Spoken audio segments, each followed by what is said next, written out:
15 mois en arrière, ma vie a pris un tournant que je n'aurais jamais imaginé. Et pourtant, en y repensant maintenant, eh bien, tout a commencé par ce qu'on appelle une fascination, simple fascination.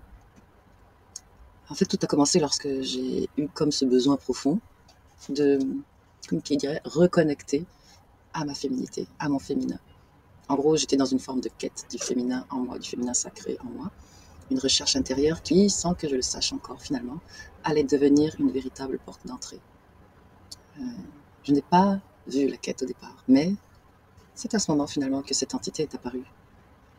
Une entité qui s'est nommée Sophia, une dragonne, c'est-à-dire un dragon de type féminin, immense, doré, lumineuse. Mais tout, c'est pas son apparence qui m'a fascinée finalement, parce que j'ai une forme de fascination.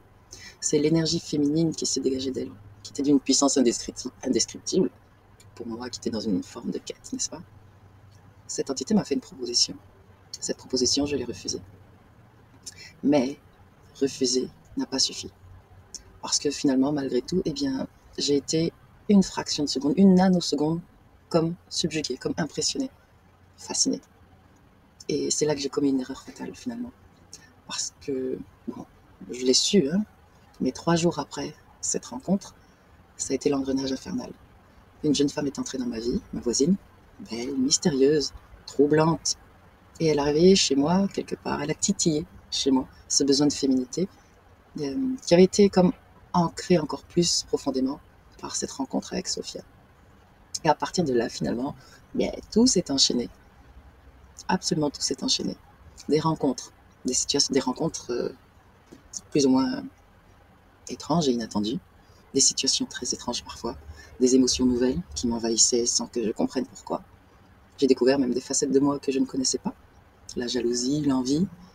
Et finalement, plus j'essayais de comprendre, plus je sombrais encore plus dans une forme d'incompréhension. C'était comme si quelque chose, comme si une force invisible vraiment me tirait vers le bas. J'ai vécu une morsure au visage qui est venue encore plus titiller mon côté féminin, pas vrai? J'ai vécu des trahisons, j'ai vécu... L'alcool devenait mon échappatoire. J'ai vécu des dégâts matériels. Et tout semblait me pousser vers une pente vraiment descendante. Et moi, tranquillement, je me laissais glisser. Mais le pire dans tout ça, eh bien, c'est que je voyais parfaitement bien ce qui m'arrivait. Je voyais toutes mes décisions aller à l'encontre de mes propres valeurs. Je savais que j'allais en payer le prix, je le savais. Je le sentais. Et pourtant, je n'arrivais pas à m'arrêter. Je n'arrivais pas à interrompre le processus qui est en cours. J'ai tenté plusieurs fois de reprendre le contrôle. J'ai essayé des séances sur moi-même, puisque je suis apte à le faire, je le sais. Mais à chaque fois, c'était pareil. Des présences mineures qui se présentaient, des sous-fifres. Et j'étais tellement épuisée, finalement, que je ne parvenais jamais à aller au bout. Je ne parvenais jamais à aller jusqu'à la racine, hein, jusqu'au chef, finalement. J'en avais marre, mais apparemment, je n'en avais pas assez marre. Je n'en avais pas encore marre d'en avoir marre. Jusqu'à ce que les événements continuent de s'enchaîner. Jusqu'à un événement ultime, évidemment, qui m'a énormément touchée, qui m'a fait réaliser que réellement, je vivais une forme de possession à certains petits moments. Et là, ça m'a vraiment pris la tête. Alors j'ai refait une ultime séance. Et la colère, finalement, en moi, a fait que cette fois-ci, je ne me suis pas endormie. Non seulement je ne me suis pas endormie, mais en plus, le chef a dû apparaître. Encore elle, Sophia. Tiens, je l'avais oubliée, elle, Sophia. Mais cette fois-ci, eh bien, elle est apparue aussi belle, magnifique et immense que la première fois. Mais cette fois-ci, ça n'a pas fonctionné. J'avais compris tout, j'ai tout compris, rien qu'en voyant apparaître ce chef. J'ai vu tout l'enchaînement de tous les événements. J'ai vu tous les acteurs qui avaient été mis en scène. Tout avait commencé avec elle. C'est elle qui m'avait marqué. Mais pas par la peur, non. Par l'admiration. Par l'impression profonde qu'elle avait laissée en moi, finalement. Et cette marque, cette impression, était devenue une porte d'entrée. 3 jours après notre première rencontre, après ma rencontre avec Sophia, le premier acteur est entré dans ma vie, puis un autre acteur, puis un autre. Et chaque personne, chaque situation était comme un écho de cette première empreinte finalement.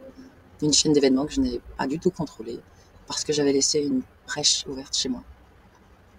Aujourd'hui, eh bien aujourd'hui, quelques jours après cette séance, tout est devenu très clair. Mon cœur est apaisé, et ça fait du bien parce que finalement, je commençais à diriger la colère que j'avais vers tous ces acteurs. Or, je savais pertinemment que ces acteurs n'y étaient pour rien, mais je n'arrivais pas à trouver la racine. Alors ma colère avait besoin de s'exprimer, elle s'exprimait mal, au mauvais endroit. Donc là, mon cœur est apaisé, ça fait vraiment beaucoup de bien. Je n'ai plus l'envie d'alcool comme j'avais avant. Je me sens à nouveau moi, pleine de mon énergie, ma propre énergie. J'ai retrouvé ma vision, j'ai retrouvé ma force, et ça fait un bien fou. Et voilà. Cette expérience, elle m'a appris une chose essentielle. L'interférence ne vient pas toujours des choses négatives. Je le savais, mais il fallait que je l'expérimente. Je n'avais jamais connu la fascination ou l'admiration à un tel point. Et ce genre d'admiration ou de fascination, qu'elle dure une fraction de seconde ou pas, peut être comme une marque qui devient une brèche, une porte d'entrée. Donc, l'interférence peut également venir de ce qui nous fascine, ce qui nous impressionne. Hein? Là où on devient comme fan, il y a du fanatisme là-dedans, et c'est une interférence. Et voilà.